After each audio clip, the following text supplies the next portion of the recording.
platos con rebozo. Por ejemplo, este es un plato. Cuando dice que está estancado, quiere decir que hay aquí una cantidad de líquido más o menos estático, más o menos. Pero en realidad el líquido está avanzando para caer por acá y en esta forma. Esa es la forma en la que fluye el líquido. Y el gas o vapor, a través de unas perforaciones, pasa, burbujea en el líquido y se produce el contacto entre el líquido y gas para producir la transferencia de masa. Entonces, el plato ese que tiene el líquido ahí como empozado, ¿se podría decir que está en estado estacionario? No está en estado estacionario, está fluyendo. En realidad está fluyendo. Ahí dice que está en porciones de líquido estancado. Estancado en el sentido de que está ahí contenido, pero hay un flujo. Por ejemplo, aquí cae el líquido va avanzando por acá, cae para el siguiente, va avanzando, cae para el siguiente y así. Mientras tanto, el vapor atraviesa el líquido, atraviesa por acá y así sucesivamente y va avanzando el vapor hacia arriba, vapor o gas. Ese es,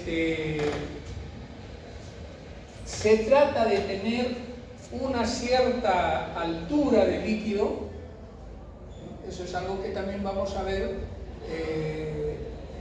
Esa altura de líquido debe dar suficiente tiempo para que las burbujas atraviesen y hagan la transferencia. Una altura muy baja no le da tiempo pues a las burbujitas a transferir masa. Una altura muy grande genera mucha caída de presión y mucha caída de presión implica mayor consumo de energía para empujar el gas o el vapor. El gas burbujea en el líquido y así se pone en íntimo contacto. Se ponen en contacto, luego se separan. Para llegar al equilibrio es necesario una alta superficie interfacial. Y en este caso, alta superficie interfacial significa burbujitas cada vez más pequeñitas. Primero. Segundo, alta turbulencia. Significa que dentro del líquido, aunque esté mantenido ahí, las burbujas hagan movimiento de líquido como para que se produzca esa turbulencia. Si la burbuja pasa y no hay turbulencia, entonces hace contacto solamente con el líquido que está a su alrededor y más allá ni se entera de que están pasando burbujas. Entonces necesitamos de que haya un poco de turbulencia para que las burbujas puedan estar en contacto con la mayor cantidad de líquido dentro de un límite. Tampoco debe haber demasiada turbulencia porque ahí también salpica el líquido y no se mantiene dentro. Profesor, el vapor cuando llega a estar en contacto con el líquido se va a disolver o va a llegar a un equilibrio por un cierto instante y como ese equilibrio pasa, lo que resta va a seguir para arriba. El vapor entra en un contacto termodinámico, no podemos decir que se disuelve. En el caso de la destilación, el vapor se condensa, pero hay parte del líquido que se vaporiza. Claro. Así es el tipo de equilibrio cuando llega. El equilibrio es de que del vapor que está subiendo, una parte se condensa, se convierte en líquido, pero en el líquido también hay una parte porque llega a que equilibrio se una cierta vaporiza y se composición. forman burbujas y sale. Claro. Ahora, la velocidad de la transferencia, recuerdan que nosotros hicimos un diagrama para la mezcla de fases. En el tiempo en que están las burbujas y el líquido en contacto, nosotros podemos suponer que es suficiente para que lleguen al equilibrio. La clave de nuestros cálculos, en este caso, es que llegan al equilibrio. Si es que no llegaran al equilibrio, ¿qué tendríamos que hacer? Cambiar la concentración, ¿eh? Para los cálculos, recuerdan, eso lo he dicho varias veces, si no llegamos al equilibrio, tenemos que calcular coeficientes de transferencia de masa. Sí. Recuerden que hicimos un diagrama.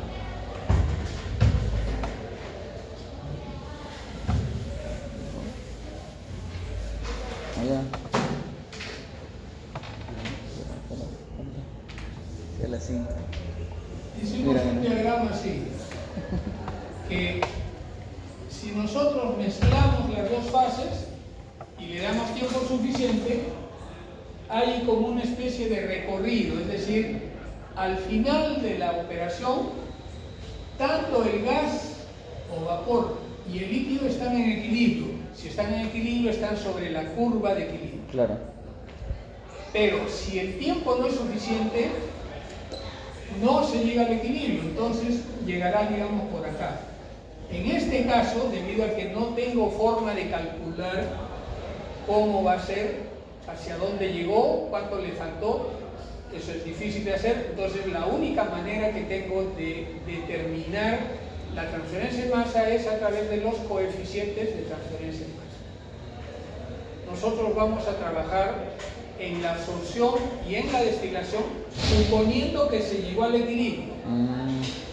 Y cuando no se llega al equilibrio, consideraremos que le faltó poquitito para llegar al equilibrio. Ajá, eso explico. Entonces, esto se trabaja con eficiencias. O sea, hay un cálculo para determinar la eficiencia de la operación de transferencia de masa, que tampoco requiere los coeficientes de transferencia. Pero si estamos hablando acá pues de 98% de, digamos, de haber llegado al equilibrio.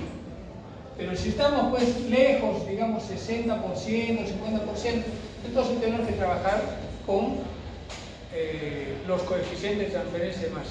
Y eso es otra parte del curso, que no lo vamos a ver nosotros, pero que es lo que se llama ecuaciones, rate equation, podría traducirse como ecuaciones de velocidad de transferencia. Ahí ya la cosa es distinta porque ahí tenemos que coeficiente de transferencia de masa, no sabemos si en todos los platos es la misma, el mismo coeficiente, porque hablando de la destilación, hay distintas temperaturas, pueden haber distintas presiones, pueden haber distintas velocidades, entonces ahí es más complicado el trabajo, pero al final se hace, se puede hacer. Y ahora que hay las computadoras, la computadora pueden hacer cálculos que pueden demorar, pero al final se pueden hacer. Nosotros no vamos a llegar a estudiar eso, nosotros nos vamos a quedar como si se llega todo al equilibrio. Yo les dije, este curso es facilito, ¿no? Es la parte más fácil que esto no van a encontrar.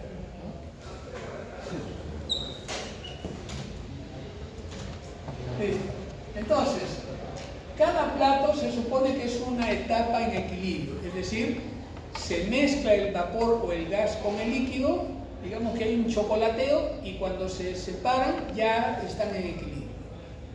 Esa es nuestra suposición. El número de platos se puede calcular con el balance de masa y usando la curva de equilibrio se puede encontrar la determinación de las otras características de esta operación. Fíjense, lo he repetido también ya anteriormente. Lo que nosotros vamos a trabajar en todas las operaciones que siguen, o sea, ya les mencioné, absorción, destilación, extracción líquido-líquido, lixiviación, si es que llegamos. Y hay más. Absorción, hay desionización, hay cristalización, o sea, hay una serie de otras operaciones que nosotros no las vamos a estudiar Pero en todas ellas, si nosotros suponemos que hay equilibrio, entonces solo con balance de masa y con una curva de equilibrio resolvemos todo. Y vamos a ver que haciendo uso de esas dos características resolvemos problemas de una manera muy fácil, ¿no? Muy fácil, como para mantener pues lo que yo repito de que el curso es fácil. Si entráramos a situaciones donde no hay equilibrio, ahí nos metemos en un problema y ya sería un curso. En transferencia masa 2 se ve algo de esto, pero aún ahí tampoco se llega a tratar las ecuaciones de velocidad, ¿no? Eso de repente podría ser un tema ya más avanzado, porque en cada caso tenemos que estudiar en forma particular la transferencia de masa con los coeficientes de transferencia de masa. Ya no es algo generalizado, ¿no? Es algo que va a tener que ser particular para cada operación, particular para cada equipo donde se está realizando la operación. Ya es una cosa más complicada. Pero nosotros no llegamos a eso. Afortunadamente, las operaciones que nosotros realizamos rápidamente llegan al equilibrio. Por eso es que podemos trabajar con esas dos características, balance de masa y curva de equilibrio. Profesor. Cuando está que le falta un pelito para llegar al equilibrio, nosotros podemos trabajar con la eficiencia. Cuando no está en tercero, como dice, es otra forma, ¿no? Como hablar más algo que hablar un poco. ¿Cómo? Cuando no está muy cerca al gran equilibrio, hay otra forma de llegar, ¿no? Sí. Esas son otras versiones que... En el libro de Treibel ustedes pueden encontrar, por ejemplo, en destilación, al final ustedes pueden encontrar métodos de cálculo para casos multicomponentes en donde no se llega al equilibrio y la eficiencia no es tan cercana al 98%.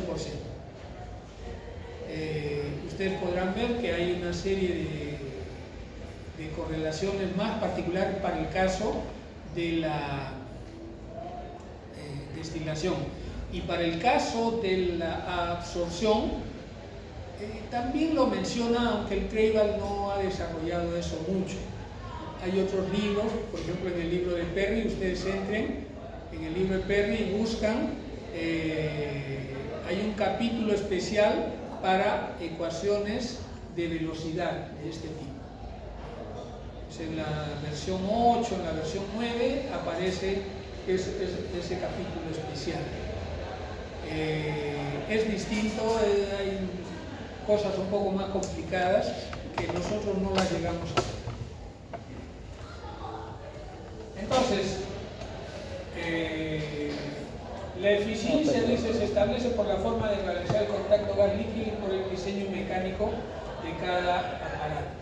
El diámetro de la columna depende de los flujos en ella. Vamos a ver algo de esto y lo voy a mencionar.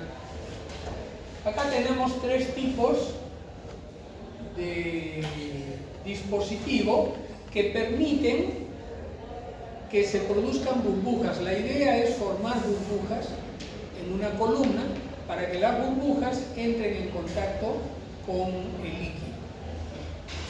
Tenemos acá lo que se llaman las campanas de burbujeo. Las campanas de burbujeo son simplemente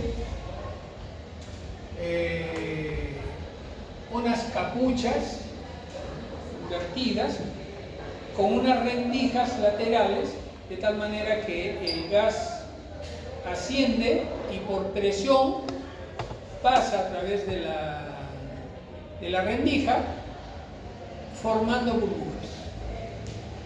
Acá lo podemos ver, ¿no? Pasa por el costado por la rendija, se forman las burbujas y burbujea en el líquido. Acá hay una esquematización. Este es uno de los tipos que son muy usados en columnas grandes. En columnas pequeñas, generalmente el tamaño de las campanas se hace difícil de colocarlas, ¿no? Si es una columna, digamos, de este diámetro, las campanas tienen un diámetro, entonces no entran demasiadas campanas de burbujeo dentro de la columna. Por eso se suelen usar otras formas de burbujeo, que son, por ejemplo, estas, que son simplemente perforaciones en una placa. Estos son los platos llamados de placa perforada. Hay una forma de calcular cuántas burbujas se van a formar, cuál es el tamaño de la burbuja, su área superficial y cómo es la transferencia. Este es simplemente un ejemplo. El vapor o gas asciende y a través de esta perforación pasa al siguiente lado que contiene el líquido. Hay también formas de determinar cómo es la operación, porque fíjense, si no hay suficiente presión para que suba el gas, el líquido de este plato va a chorrear por ese hueco. Eso es lo que se llama el lloriqueo. El lloriqueo es cualquier circunstancia en la que el líquido se escurre del plato hacia el plato de abajo. No debe pasar eso. El líquido debe caer por el rebosadero, por acá, no por acá. Entonces, si no hay suficiente presión, el líquido puede caer. Todo eso está correlacionado y hay formas de calcular. Luego también tenemos el otro tipo que son las llamadas válvulas.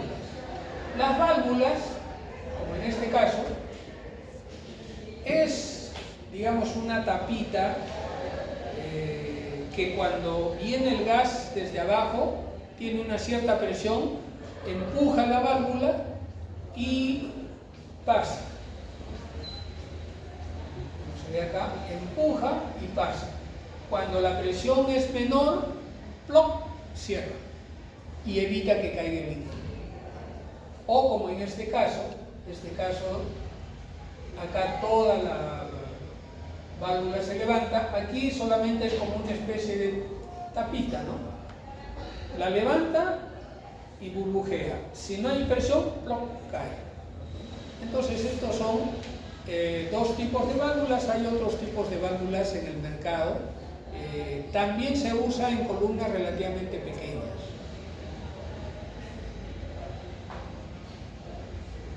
El contacto gas líquido se produce por campanas de burbujeo, válvulas y placas perforadas. Una gran velocidad de gas puede producir turbulencia, pero también puede producir espuma. La espuma no es conveniente. En el libro de Treibel dice que, no sé si es por la traducción, pero en varias partes del libro de Treibel habla de la formación de espuma. El problema de la formación de espuma es que se queda encima del líquido y no se mueve eso. El líquido pasa por debajo y la espuma sigue ahí. Entonces, si se mantiene esa espuma ahí, no hay transferencia. Además, lo que necesitamos es de que pase y pase el líquido y el gas pase y pase. Las espumas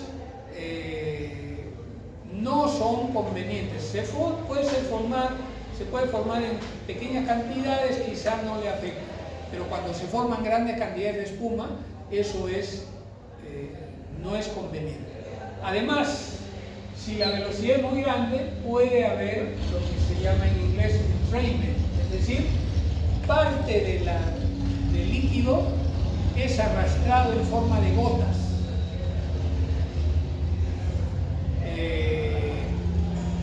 Lo que pasa cuando ustedes mueven una gaseosa y la abren repetidamente, ¿no? Sale el gas, pero sale con líquido, o sea, arrastra el líquido. En este caso también un flujo muy grande puede arrastrar líquido y lo arrastra en forma de gotas. También es malo porque el líquido que ya estuvo en el plato anterior es arrastrado y regresa al plato anterior y afecta la composición. si esa cantidad de gotas es grande, entonces altera y perturba pues la operación de la transferencia de gas. Gol, profe. ¿Qué? Gol de Alianza.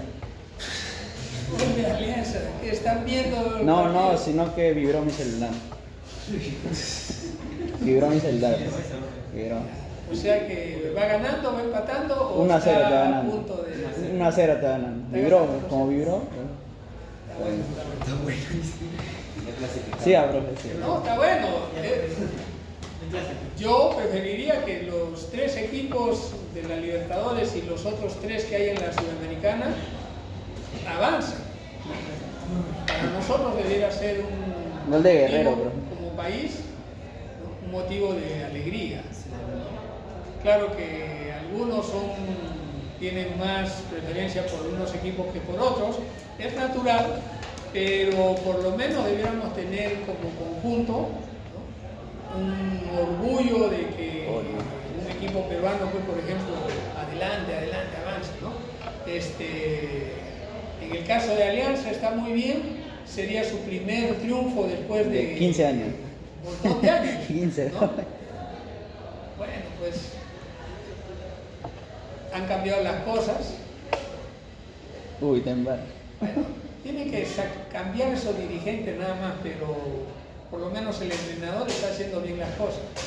Y los jugadores que han contratado están más o menos en otro nivel que lo que estaban en años pasados. En fin, Sí, no, otro día hablamos de fútbol. ¿Ya? Y ahora sí. Una pregunta, entonces cuando la presión del gas, del vapor no es muy alta, es posible que ocurra el liqueo, pero si es muy alta, se generan gotas de líquido que pueden filtrar. Por eso es que hay que balancear. ¿Ya? Vamos a ver luego un diagramita donde tenemos las diferentes posibles ocurrencias dentro de una columna con los diferentes posibles perfiles de flujo que pueden haber. Una altura de líquido elevada genera alta caída de presión.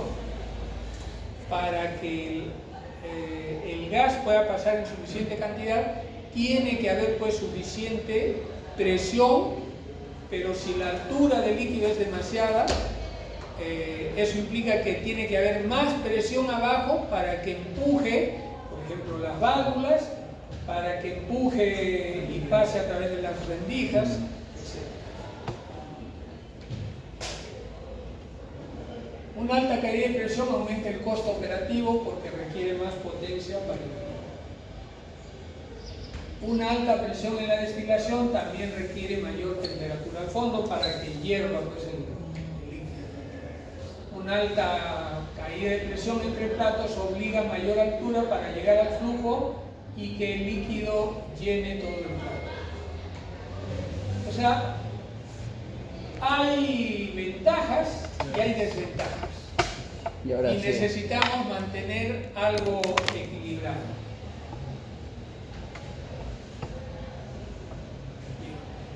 En este diagrama vemos en forma esquemática, ¿no?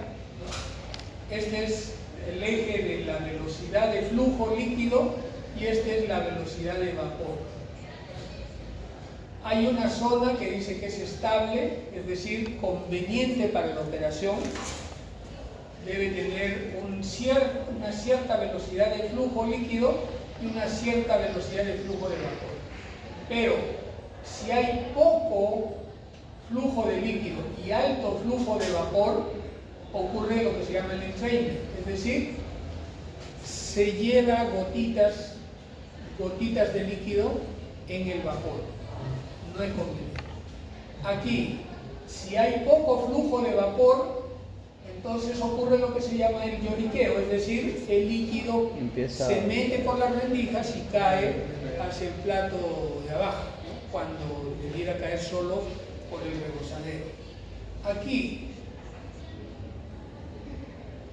esto implica que con un flujo de vapor demasiado alto ocurre lo que les hablé en las columnas empacadas, es decir, el vapor no deja que baje el líquido. se la pone difícil, tal vez el líquido busca por ahí, se las ingenia y cae, pero ya no se ponen en contacto entre los dos y por lo tanto si no hay contacto no hay transferencia de masa. Nuestro objetivo es de que haya transferencia de masa.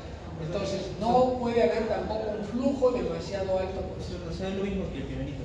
O sea, que igual se ve reflejar las gotas de agua. Claro. Acá dice downflow flooding, es decir, en este caso el flujo de líquido es tan grande, ¿no?, que cae y el gas no hace contacto con todo el líquido que está cayendo.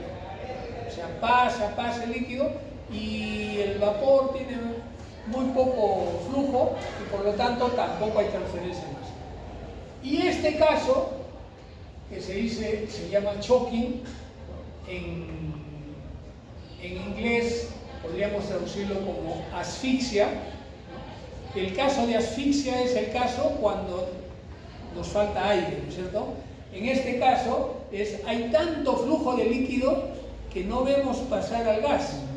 ¿Por qué? Porque el líquido no le impide el paso o le restringe el paso. Entonces, todos estos eventos que ocurren por los extremos son malos y debemos buscar una operación dentro de este rango. Como ven, acá no hay valores porque eso depende de cada columna y depende de cada operación, de la presión, de la temperatura, de los flujos, de las sustancias con las que se está trabajando. Eso está aquí, lo que les he dicho. Los cálculos para dimensionar la columna, que ese es en cierta forma el objetivo de esta presentación, los cálculos se basan en experiencia y en factores empíricos. O sea, aquí hay muy poco de teoría, es decir, alguien ha ido a la planta, ha hecho sus pruebas, ha encontrado correlaciones, la ha comparado con otras operaciones equivalentes en la industria y al final se han sacado ciertas correlaciones que son las ecuaciones que nosotros vamos a ver. Lo que yo voy a presentar acá son las ecuaciones que están en el libro de Treiber, pero si ustedes ven en las últimas dos ediciones del manual de Perry, esas ecuaciones ya han sido reemplazadas por otras. Si alguno de ustedes me acompaña el siguiente ciclo del curso, ¿no?, va a poder ver de que eso seguramente lo voy a ver modificado, ¿no?, porque yo recientemente he estado haciendo esa revisión y ya tengo que hacer la modificación. Pero esto no quiere decir de que está mal, esto también funciona. Una vez más, estas son ecuaciones que vamos a ver de los años 50 más o menos, de fines de los 50. En unas épocas en las que no había medidores electrónicos de presión, ni de flujo, ni de temperatura, ¿no?, y no eran tan precisos los cálculos porque no habían calculadoras. Con el avance de la tecnología han mejorado esas características, las pruebas experimentales ya han mejorado los métodos de cálculo. Entonces hay algo por, digamos, mejorar también en lo que nosotros calculamos, pero por el momento nos basamos en el libro de Treiber. Profesor, una pregunta. ¿Qué era el downflow flooding? El downflow flooding es el caso en el que la caída del líquido interfiere con el paso del gas. O sea, el flujo de gas no es lo suficiente y el líquido tiene un flujo de mayor cantidad que impide que el vapor, no impide, sino que restringe el paso, ¿no?, y no hay suficiente transferencia de masa. O sea, es lo opuesto al entrainment fluid. Sería lo opuesto, ¿no?, porque en el entrainment el flujo de líquido es bajo y el flujo de vapor es relativamente alto que se llevan las gotitas. Bien. En la mayoría de los casos, para la transferencia de masa en columna de destilación, tenemos que el líquido tiene un flujo horizontal, mientras que el vapor tiene un flujo vertical. Esto generalmente ocurre con las columnas para absorción y desorción, y en algunas columnas que tienen columnas de platos perforados. Sin embargo, no es lo más frecuente en el caso de columnas de destilación, es más que todo para absorción y desorción.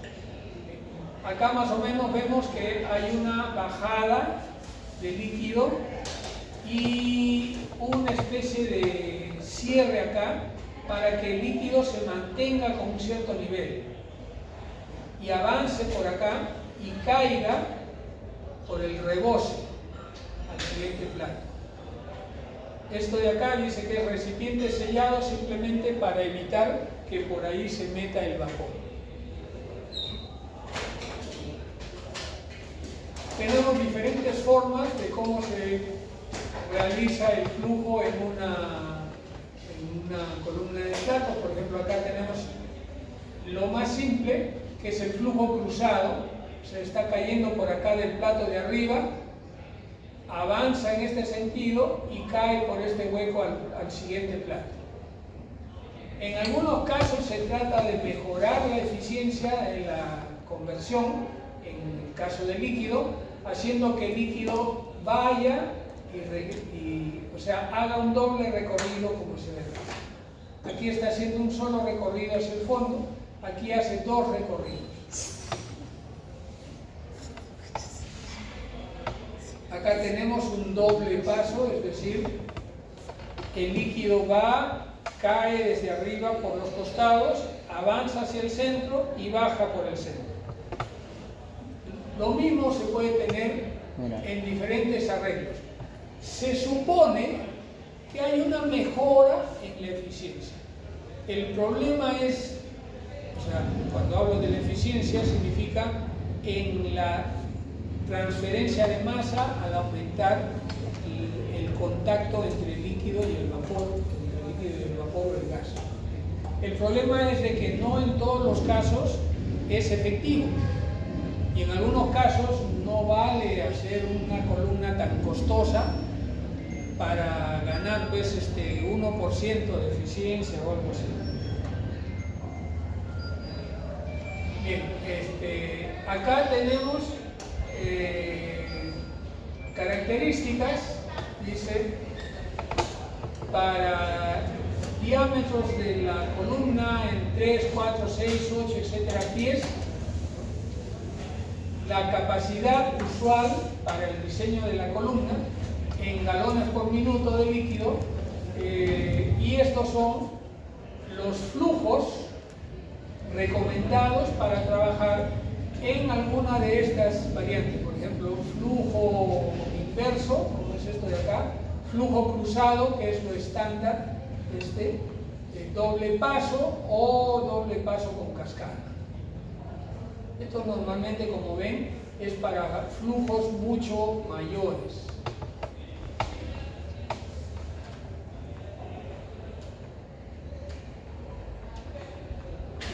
Esta tabla 6.1 es una tabla que aparece en el libro de Treiber que nos permite determinar algunas de las características para la construcción de la columna. Por ejemplo, el espaciamiento entre platos. ¿Cuánto espacio debe haber entre un plato al otro? Recuerden, todo esto es resultado de la experiencia, ¿no? Ustedes preguntarán, ¿por qué ese valor? Bueno, ese valor lo han experimentalmente, de tantas columnas que se han construido, ¿no? Alguien ha sacado y ha dicho, para este tipo de columna con este diámetro es recomendado trabajar con este valor.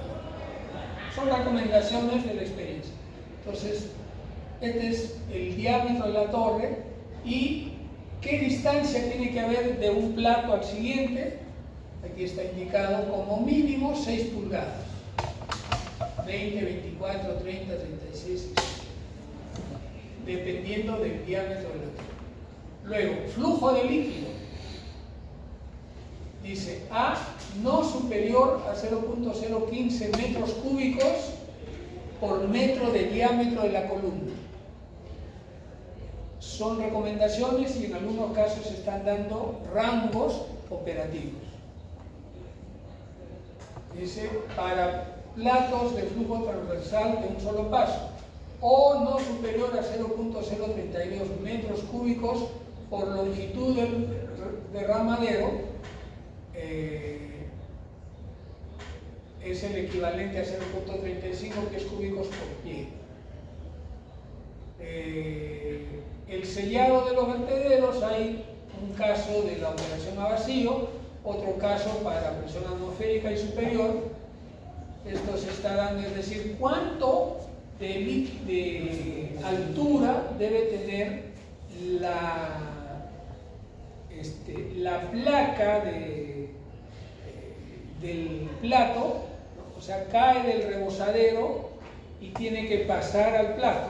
Entonces, ¿qué altura debiera tener sobre el líquido para que se mantenga con un cierto sello y que no haya escape por ahí del vapor?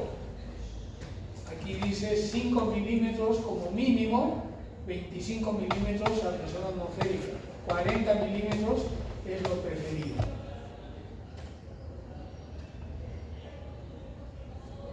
Luego, longitud del derramadero para derramaderos rectangulares rectos, platos de flujo transversal, etc. Esta es la longitud del derramadero.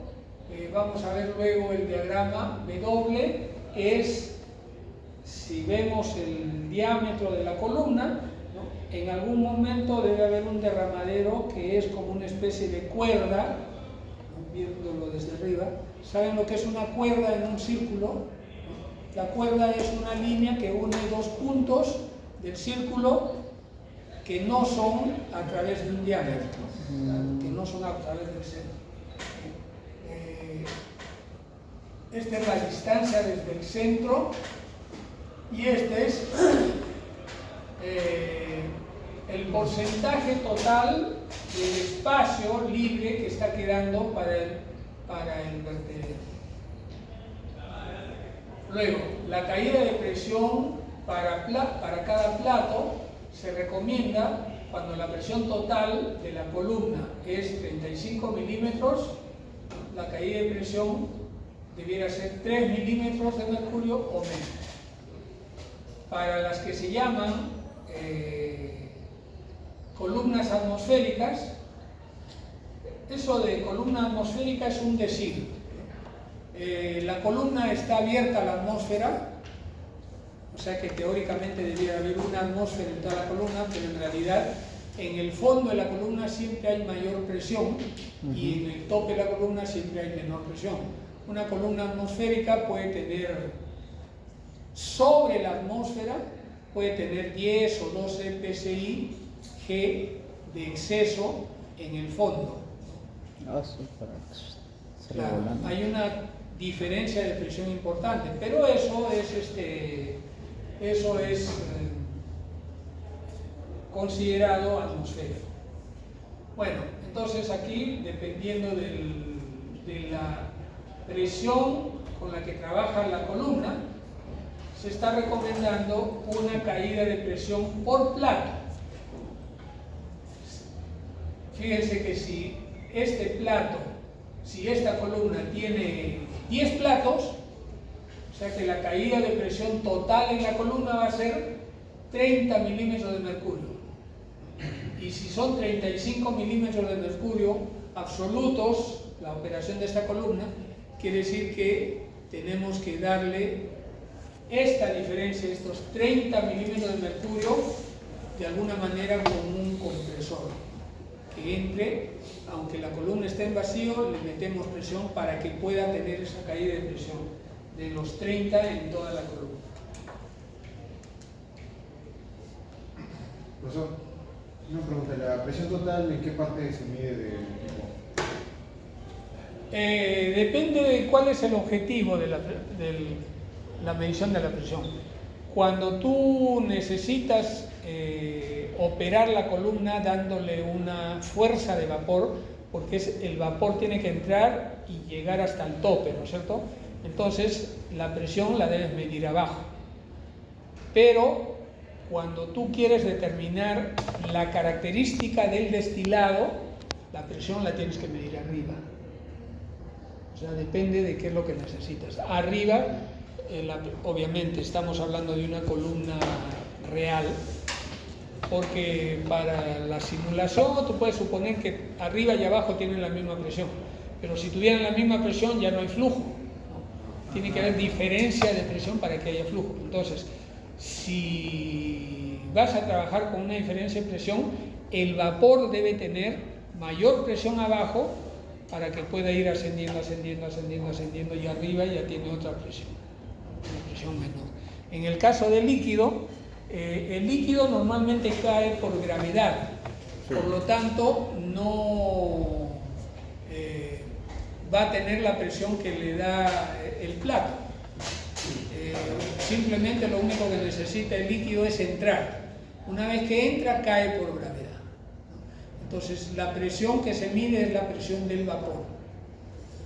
Y en ese caso, la presión total que estaba en la diapositiva sería un promedio entre el de arriba y el de abajo. Normalmente es la de abajo.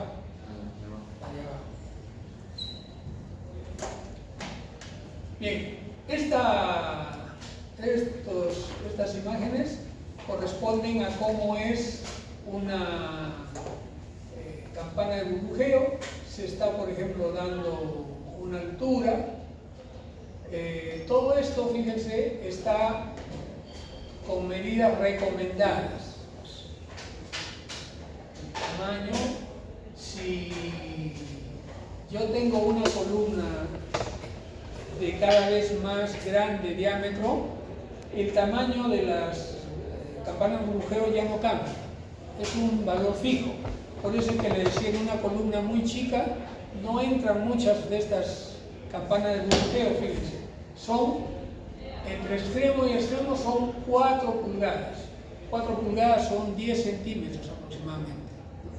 Entonces, ¿cuántas pueden entrar? Supongamos que yo voy a poner 4 distribuidas en triángulo. La columna no puede tener más de, menos de 60 centímetros aproximadamente.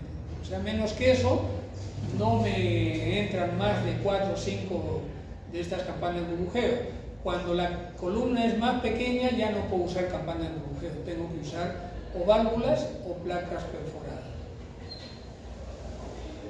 Bueno, acá ven la medida, por ejemplo acá el vapor tiene que subir,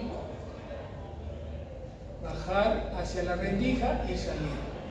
Esta es la altura de la rendija recomendada, la altura sobre el plato, bueno, en fin.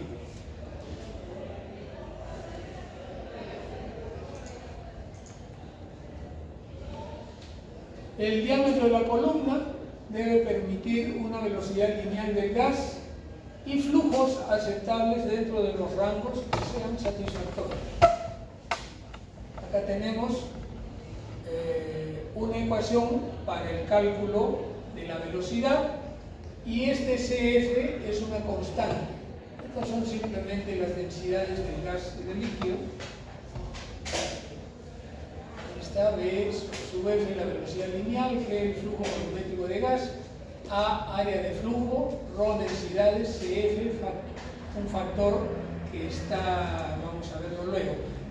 Tomen nota que en el libro de Treibel, y estas son ecuaciones del libro de Treibel, muchas de los parámetros son parámetros que están dados en unidades másicas, no en kilomol, sino en kilos. En este caso, por ejemplo, el flujo volumétrico del gas no está en kilomol, ¿no? Está en unidades de volumen metro.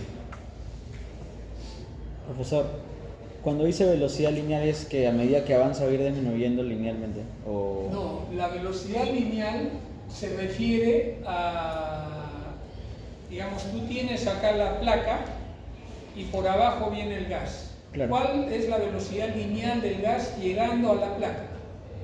Ese es el cálculo. Esa velocidad debiera ser igual en el siguiente plato y así sucesivamente si es que se mantiene una caída de presión constante. De cada plato a cada plato. De plato a plato.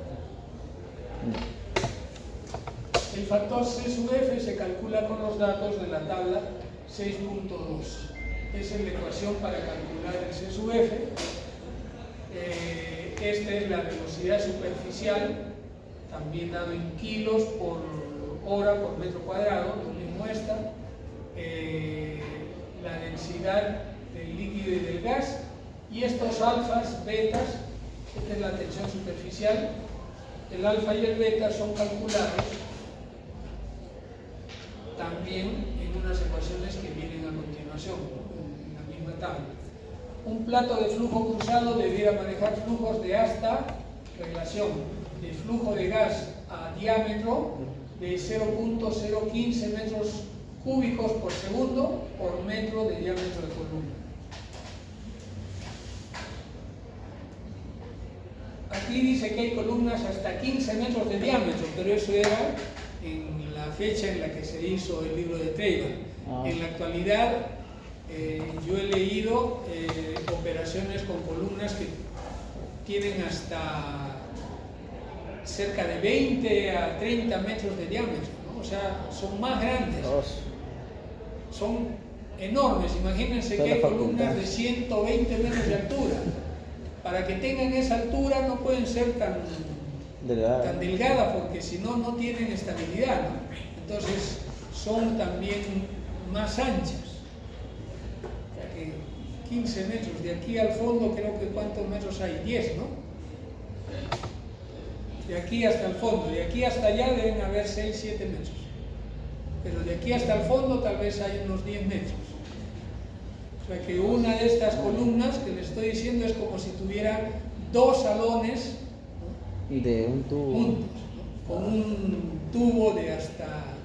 Madre, ¿cuánto pesará eso? Fíjense, cada 3 metros es un piso, ¿no? 120 metros de altura, ¿cuántos son? 40 pisos. 120 entre 3 aproximadamente, ¿no? Entonces son enormes. Y quién sabe si habrá un límite en eso. ¿Cuánto pesará esa columna? O sea, ¿cómo será la base que le han preparado? Imagínense, para el peso que debe tener. Uno de estos días que están aburridos y no tienen nada que hacer, imaginen esa columna y hagan un poco de cálculo para ver cuánto pesaría una columna de esa característica. Bien, las columnas con platos perforados, aquí se ve aproximadamente, son pues perforaciones nada más, huecos en la placa para permitir el paso del vapor. Dice que cuestan menos que los platos con campanas, es obvio, ¿no? Y hay muchas columnas recientes que se están trabajando con esto. El gran problema de estas columnas con platos perforados es que necesitan mantener las características operativas constantes, no dan mucho margen a variación. O sea, como en el otro caso, o sea, viene una época en la que baja la producción, entonces puedo bajar el flujo. En las columnas de platos no tengo mucha libertad ni de aumentar ni de bajar los flujos, ni del líquido ni del vapor, porque me alteran los patrones de flujo y empieza lo que hemos visto, el lloriqueo, burbujeo, ¿no?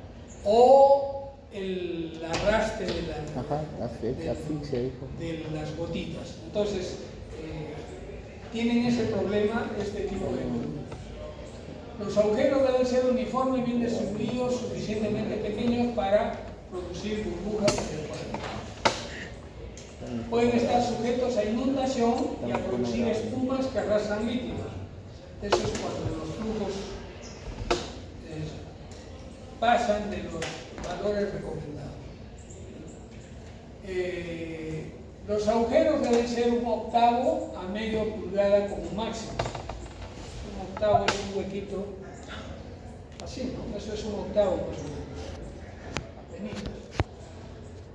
Formando triángulos con pasos, o sea, con lados de triángulo de 2.5 a 5 milímetros de diámetro. La altura del líquido sobre el plato no debe ser menor de 2 pulgadas, sino más de 4 pulgadas. Son recomendaciones. ¿Sí? Acá vemos la operación. Por acá pasa el burbujeo, produce una... Bueno, acá dice que produce una espuma. El frog, en este caso, es una espuma. Pero esta espuma no, dependiendo de la sustancia, por ejemplo, cuando se trata de hidrocarburos, los hidrocarburos de por sí vienen con componentes de alto peso molecular, que son, podríamos decir, si yo los separara y los pongo solos, serían sólidos posiblemente, o serían líquidos viscosos a la temperatura de operación. Entonces, cuando están disueltos, se forma una espuma que es como la cochinada que ustedes, si ustedes han lavado un pantalón que lo han tenido ahí después de varios días de estarse revolcando, qué sé yo, ¿no? O sea, los niños, por ejemplo, ¿no? Cuando meten al detergente, se forma una espuma, pero una espuma oscura, ¿no? Claro, que se ve cochino, ¿no es cierto? Ese es el tipo de espuma del que está refiriéndose ahí. Y es inconveniente, porque esas espumas que tienen esos componentes sólidos, cuando se pegan en el siguiente plato, van formando poco a poco, van formando se adhieren más. Se van adhiriendo y al final tapan el agujero. Ya no va a poder pasar. Y ya no funciona. Y si hacen lo mismo con otros, poco a poco van perdiendo capacidad de trabajo, ¿no? Eso hay que parar y desmontar y limpiar. Entonces, estas espumas no son muy convenientes por ese lado. Bueno, este es el líquido que forma una cierta altura como para producir pues que haya un nivel en el líquido, aunque acá todo se ve como espuma. No debe ser, porque la espuma no facilita la transferencia de masa.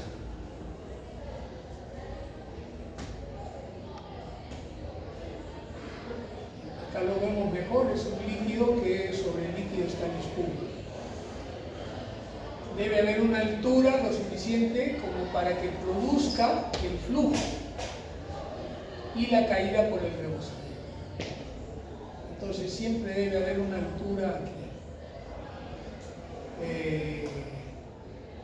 Miren acá, esta parte de acá vista desde arriba es esto de acá, es decir, el rebosadero, la caída. Y esta parte de acá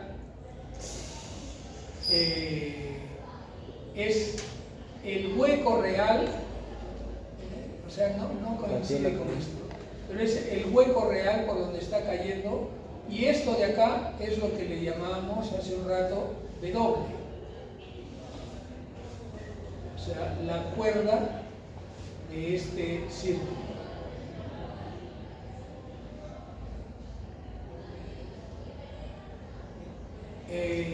La caída de presión se puede calcular acá. H1 es la caída de presión para un determinado flujo y una cierta altura o amplitud, digamos, del rebosadero.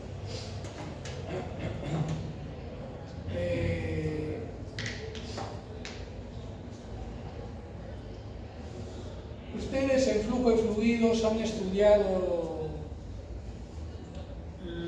el flujo en canales abiertos. Flujos en canales abiertos. Flujo en canales abiertos, por ejemplo, el que se usa en la agricultura, ¿no? Tengo una sequía y necesito medir cuál es el flujo que está pasando por la sequía. ¿Han estudiado eso? No. Bueno. No, pero al principio sí sabemos. Esas cosas debieran estudiarlas, ¿no? Porque eso ustedes lo van a ver bastante. Podrían verlo bastante si es que van a hacer un trabajo en el campo. Esa es una de las cosas más comunes, el determinar, tengo una sequía, ¿cuál es el flujo? ¿Está pasando una cantidad de agua? ¿Cuánta agua está pasando? Necesito saber. ¿Cómo lo hacen? A través de unas placas que se colocan para impedir el paso del agua y que el agua pase encima de la placa. Hay unas que son simplemente en forma de V. Creo que sí. ¿Han visto eso? La altura sobre ese flujo en forma de V es lo que determina el flujo. Entonces, lo único que se tiene que hacer es medir eso. En una sequía en el campo, ¿cómo se mide eso? Obviamente, si pudieran ponerle un medidor ultrasónico como hace Sedapal sería excelente, pero en el campo no hay esos medidores, además no hay forma de llevarle la corriente hasta ahí. Entonces lo que se hace simplemente es se pinta en la pared de la sequía, ¿no? Alturas, medidas en centímetros, en pulgadas o en lo que ustedes crean conveniente. Y cuando pasa el líquido, una vez que está la placa, para que el líquido pase tiene que pasar por encima de la placa. Mientras más alta es la altura, más flujo. Claro. Y eso simplemente se ve en la pared, ¿no? En la pared se ve que, por ejemplo, tengo 1, 2, 3, 4, 5, 6, 7, ¿no? Hasta 10. Entonces está en el 5. Ese 5 en una tablita se puede, ustedes lo pueden hacer, hay una fórmula para calcular, pero en el campo eso simplemente se ve por medio de una tablita. Van a la tablita y dicen, a la tablita el 5 corresponde a tanto flujo, ¿no? El 6 corresponde a tanto flujo. Acá es equivalente, ¿no? Aquí necesitamos que pase por encima del rebosadero. Entonces, pasar por encima del rebosadero implica un cierto flujo por encima y una cierta presión necesaria para que haya ese flujo. Eso es calculado con estas situaciones. Q es el flujo del líquido, W es la longitud efectiva. Esta longitud efectiva es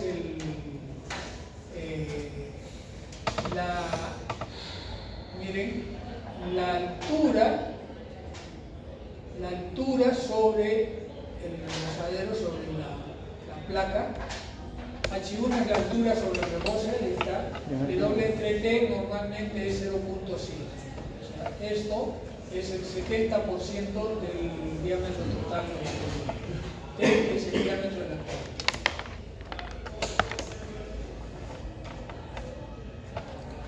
La carga hidráulica es la presión generada por la altura del líquido sobre el plato. Y también se puede calcular con esta ecuación para unidades MKS, o sea, metros, kilos, segundo. Donde estos valores, HW, son valores que se han mostrado anteriormente en el diagrama y que también tienen su cálculo individual. Por ejemplo, HW la altura sobre el rebose, BA la velocidad lineal, Q el flujo volumétrico del gas, Z el ancho de flujo. Ese es el promedio, la columna más el ancho del rebosadero entre 2. Ρ la densidad del gas. Luego la caída de presión en seco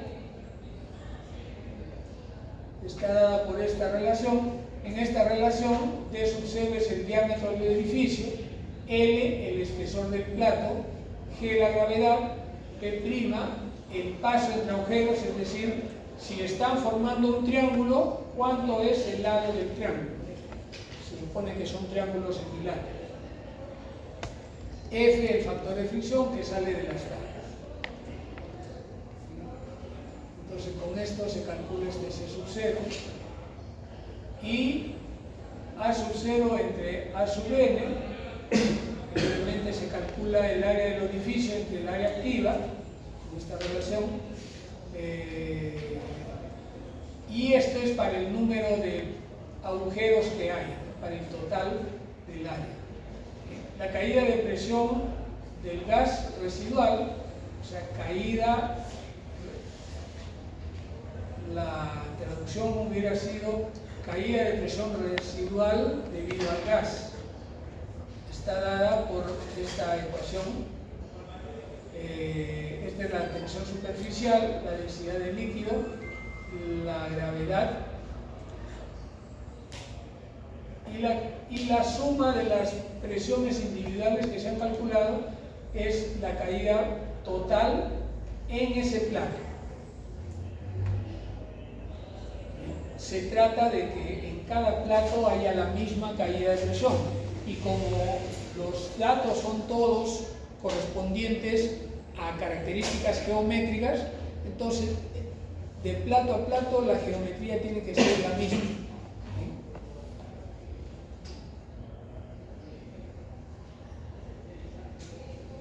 Aquí están las dimensiones recomendadas para torres de platos perforados. Rango de esta relación mayor a 0.1, rango de esta relación entre este rango, y aquí están los cálculos de alfa y beta que se habían mostrado en varias diapositivas anteriores. Cuando se trata de menos de 0.1 en esta relación, entonces dice multiplicar alfa, salió mal acá, y beta por esta relación. Bien. El diámetro del edificio, dependiendo del espesor del plato, este es el diámetro del orificio en milímetros, y el espesor que debiera tener el plato, si es acero inoxidable o si es acero al carbono. Luego la profundidad del líquido es la altura sobre el plato. 50 milímetros como mínimo, 4 pulgadas como máximo. El área activa, o sea, el área del agujero entre el área total, como se ve acá, debería ser el 65% por lo menos del total, dependiendo del diámetro de la torre. Para 3, 4, 6, 8, 10 pies de diámetro.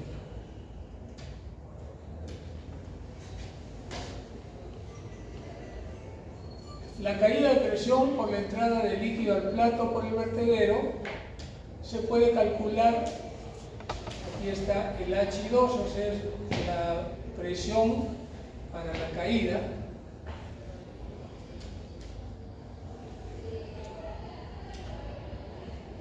La altura del líquido en el vertedero se calcula con la presión del gas más el H2 calculado anteriormente, esa es esta altura. O sea, altura sobre la superficie del líquido. Si la velocidad del gas es baja, la velocidad mínima para evitar el lloriqueo se calcula con esta relación. La velocidad mínima es esta de acá.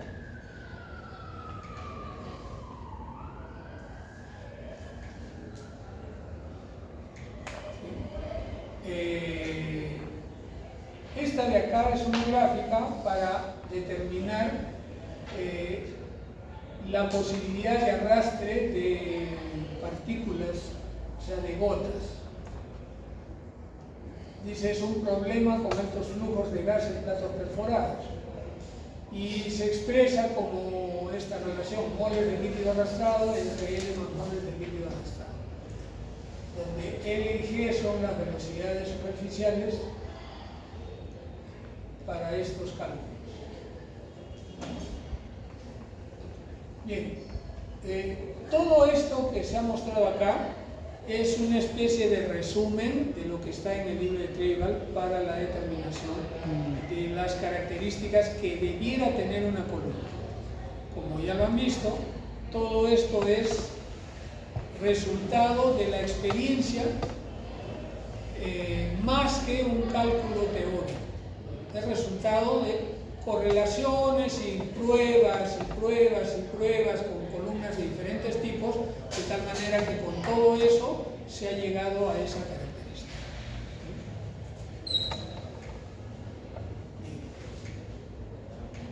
La bibliografía de siempre, en este caso aquí aparece la 6ª edición del Perry, pero en la 8ª y la 9ª edición de Perry hay una serie de cambios y mejoras en los cálculos para las columnas de platos y también para las columnas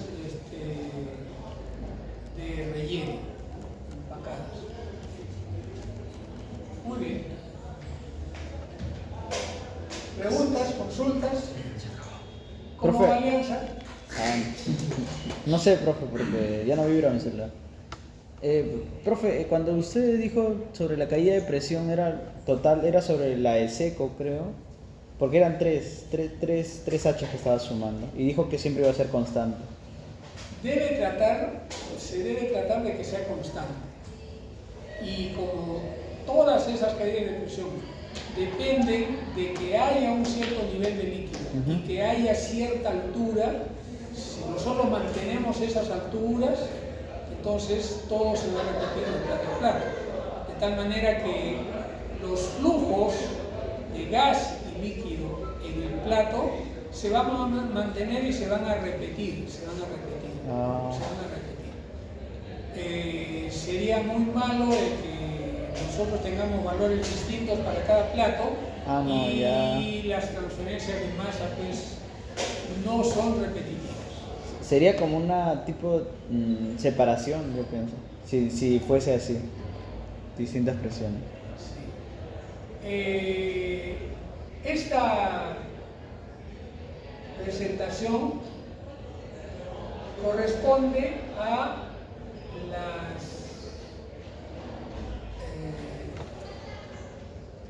la transferencia de masa y las características de la transferencia de masa en otros equipos que no son columnas. Por ejemplo, tanques, básicamente los tanques de burbujeo.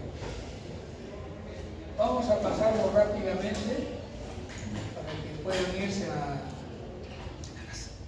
a ver qué tal quedó, porque empezaba a las 5, ¿no? O sea que ahorita ya debe haber acabado su primer tiempo. Sí. ¿Ah? ¿Puedo salir un rato? Claro. Nos avisan. Va a ver el resultado, dice el profe, va a ver el resultado. Doctor, disculpe, el trabajo se emplea un límite físico también. Mañana, sí. Físico y también. Sí. En la parte de bibliografía le ponemos la dos tesis, ¿no? Claro, de dónde han conseguido la información, porque son dos partes, ¿no es cierto? Ya, veamos. Rápidamente. ¿Tienes tu tesis?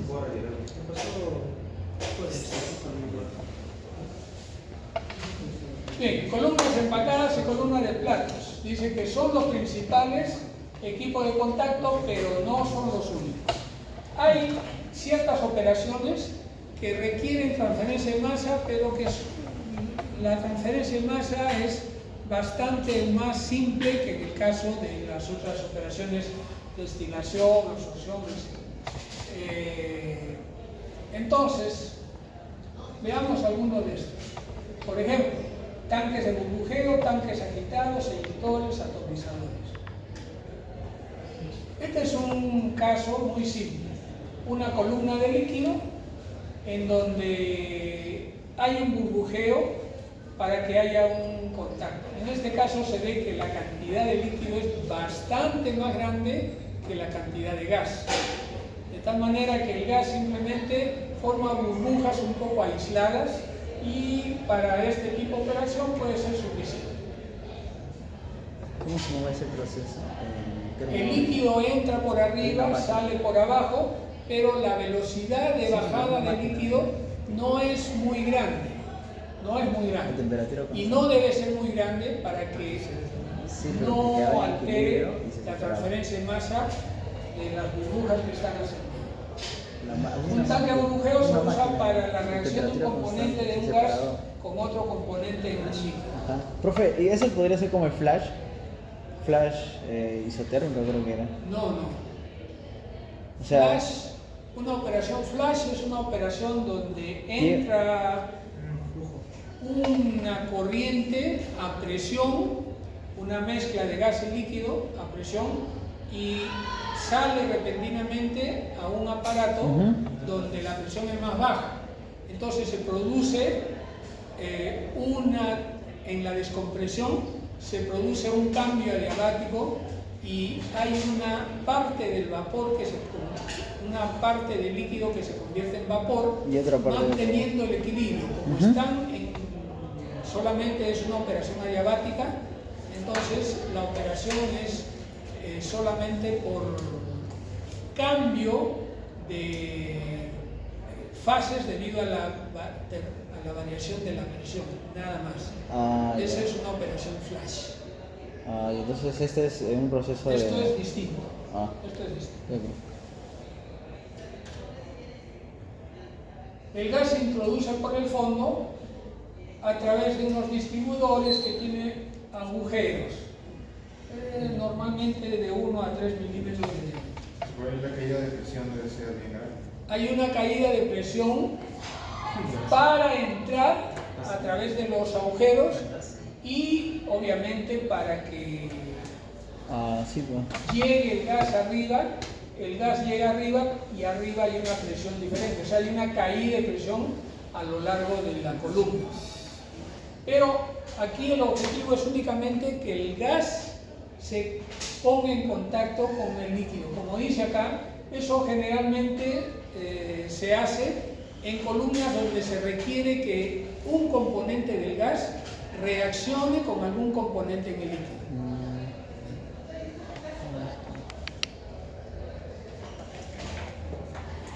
El diámetro de el diámetro de las partículas, de las burbujas, depende de la velocidad del gas, del diámetro del orificio, las propiedades del fluido y la turbulencia del líquido. Treiber da para flujo bajo y baja viscosidad orificios de hasta 10 milímetros con esta ecuación. Para flujo lento, de un valor menor que esta relación. Y en el libro de Perry indica que el tamaño de la burbuja no depende del flujo del gas, de tal manera que la frecuencia de burbujas, es decir, cuántas burbujas se forman en cada huequito, está dado por esta relación. Esa también es una correlación experimental. Para líquidos con viscosidades mayores de 1000 centipoise, la ecuación es la siguiente, o sea, la ecuación comparada con esta. Ahí están las descripciones.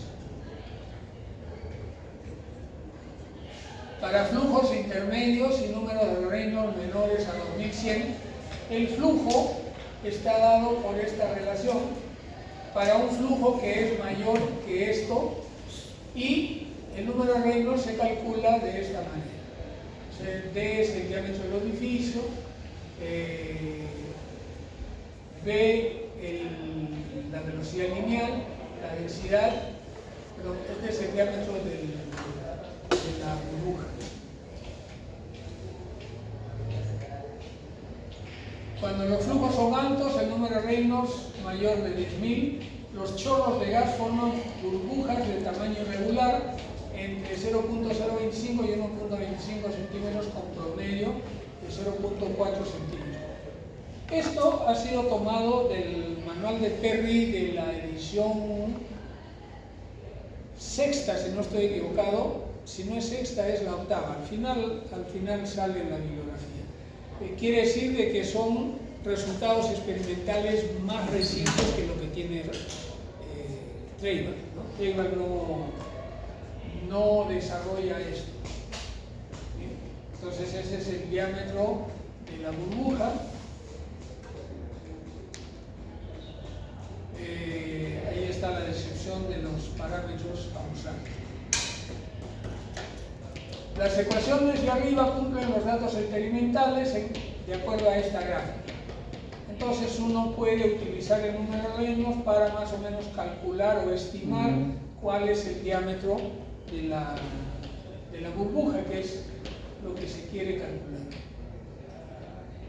Ahora, la velocidad de ascenso, o sea, una burbujita se forma y asciende simplemente por su capacidad de fuerza ascensional, ¿no? O sea, ya no depende de la presión, depende de qué, de la característica del líquido y de la característica de la burbuja. Entonces, la velocidad de ascenso varía con el tamaño de la burbuja y se puede calcular de acuerdo con esta gráfica también. Esta es la velocidad de ascensión para rango de tamaño indicado acá. Este es el cálculo de la velocidad de ascensión. Todo esto también es del libro de Treiber. Perdón, sí, creo que es también del libro de Treiber. Bien. Y esta es el volumen del gas en el líquido. Es decir, cada burbuja implica que hay un volumen de la burbuja y dentro del líquido nosotros tenemos que calcular cuál es ese volumen, porque si hay una burbuja quiere decir que en la burbuja no hay líquido. Entonces, para calcular el tamaño el diámetro y la altura del depósito con el que estamos trabajando, necesitamos saber cuánto flujo de gas, cuál va a ser el volumen del gas y cuál va a ser el volumen del líquido, para así determinar la característica del líquido. Con esta ecuación nosotros podemos determinar la velocidad con la que la burbuja se desliza. Mientras más demora la burbuja en subir, más volumen de gas va a haber en el líquido. Ahora, si el líquido está bajando, le dificulta la subida a la burbuja. Si el líquido está estático, obviamente la burbuja simplemente asciende por su fuerza ascensional en medio de un líquido estático. Pero si el líquido está bajando, arrastra un poco hacia abajo a la burbuja. Entonces, el valor del flujo, de la cantidad total, es distinta. Por eso aquí se está sumando, como dicen, signo negativo para el caso de flujo en cocorriente y signo positivo para el flujo en contracorriente. Contracorriente es cuando el líquido está bajando en contra de la burbuja, y cocorriente es cuando el líquido entra por abajo y la burbuja asciende junto con el líquido.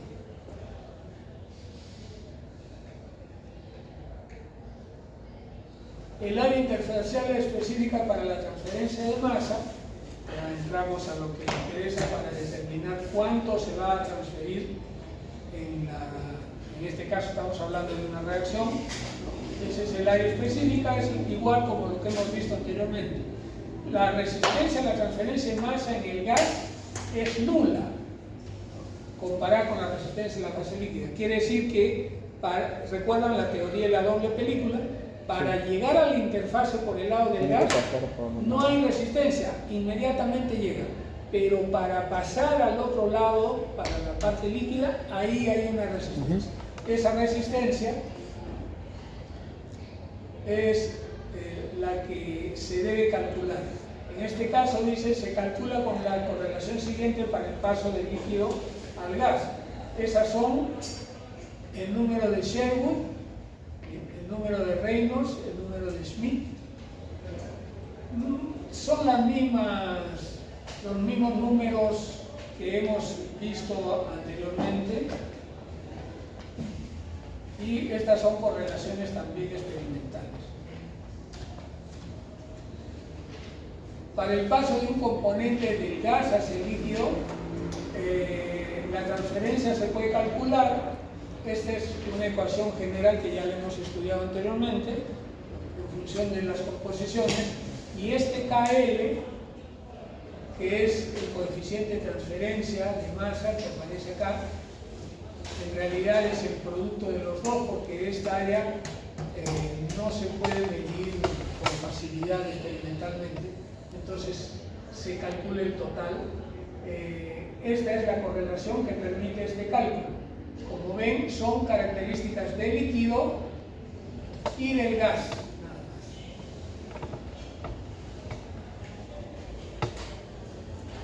L es el coeficiente de transferencia, C es la concentración en la curva de equilibrio, que debe haber alguna seguramente,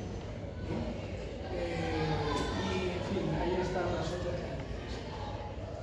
Para la transferencia de masa del gas al líquido se asume que no hay resistencia, por lo que en el gas, por lo que solo se tendrá resistencia en el líquido, y en ese caso este término es cero.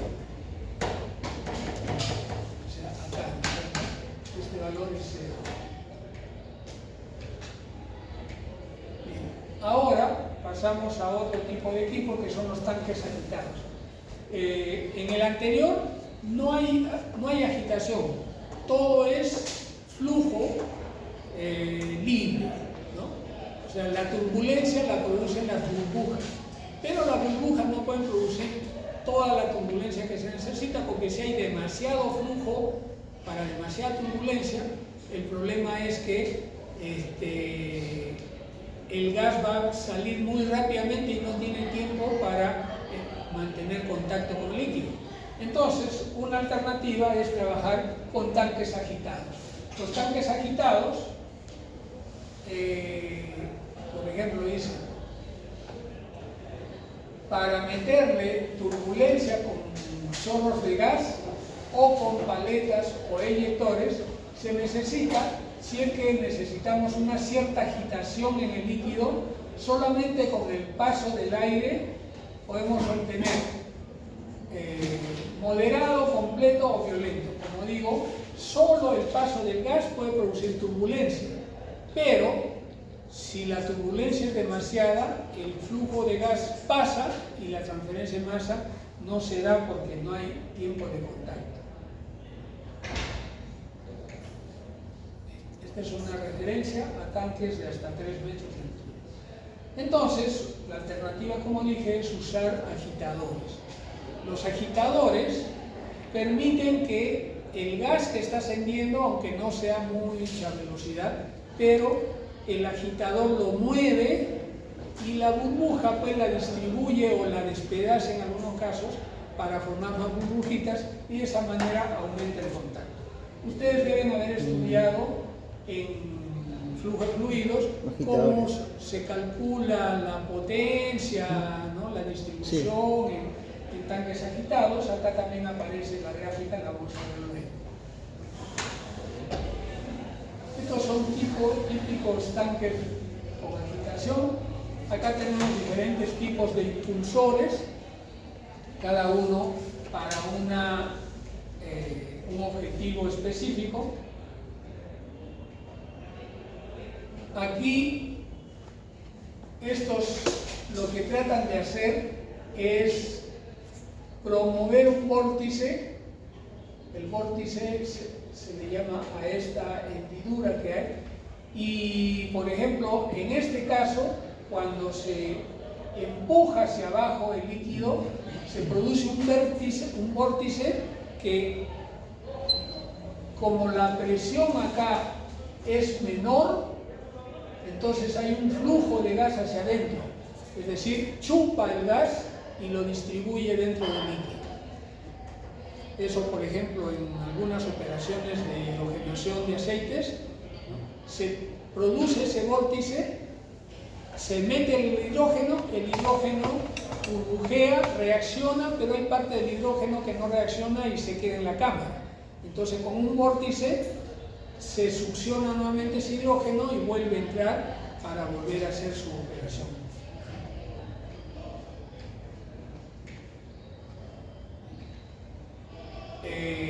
Si el sentido es al revés, entonces se produce otro tipo de movimiento dentro del tanque.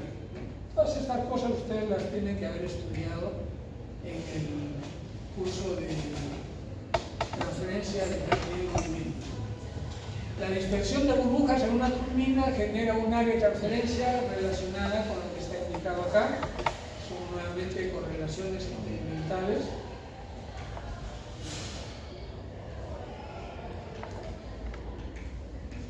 Y el diámetro promedio de las burbujas dispersadas por un impulsor se da por esta relación.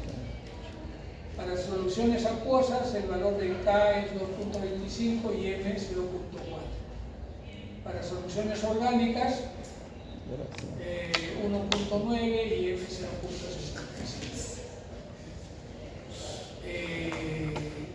Ese es cómo se calcula el valor de Cepsi. Guerrero doblete. ¿Cómo? Otro gol. Guerrero doblete, bro. 2 goles. Vibró. Ya, pero está prestando Sí. atención, ¿no? Vibró el celular, profe. Ya. Listo. La transferencia de masa se puede expresar por esa correlación y comparar esto con el caso que ya hemos presentado anteriormente para el coeficiente de transferencia cuando no hay agitación. Cuando hay agitación, el coeficiente es bastante mayor comparativamente. Bien, este es el cálculo de la potencia. Ustedes deben haber estudiado el número de potencia acá y acá el número de Reynolds del impulsor, el diámetro del impulsor. Hay diferentes curvas para diferentes características. Esto es del Treival también, pero está también repetido en el libro de Pedro. Bien, entonces este es rápidamente, como ven, son solamente correlaciones. Esas ecuaciones ustedes las pueden utilizar para determinar las características de cómo debe ser el equipo, es decir, para dimensionar el equipo con el cual van a hacer una operación de transferencia de masa. Bien, la bibliografía, Treival, el libro de Sering y Hegel, y aquí está en el libro de Perry, la 6ª edición. Muy bien, eso es todo. Y vamos a ver el final, a ver si Alianza consolida el triunfo. 2-0, profe, no creo. Ya. No, tú has escuchado 2 goles, pero no sabes cuántos goles ha metido el otro, porque cuando hay... Cierto. Cuando No, es que, hay... es que como lo dejé en 1-0 cuando acabó el primer tiempo, entonces como son otra vez se supone que 2-0. Por eso pues, pero no sabes cuántos goles ha metido el otro equipo, Talleres. No. De repente ha metido 4, o de repente no metió ninguno. HD, en todos los casos, H es una caída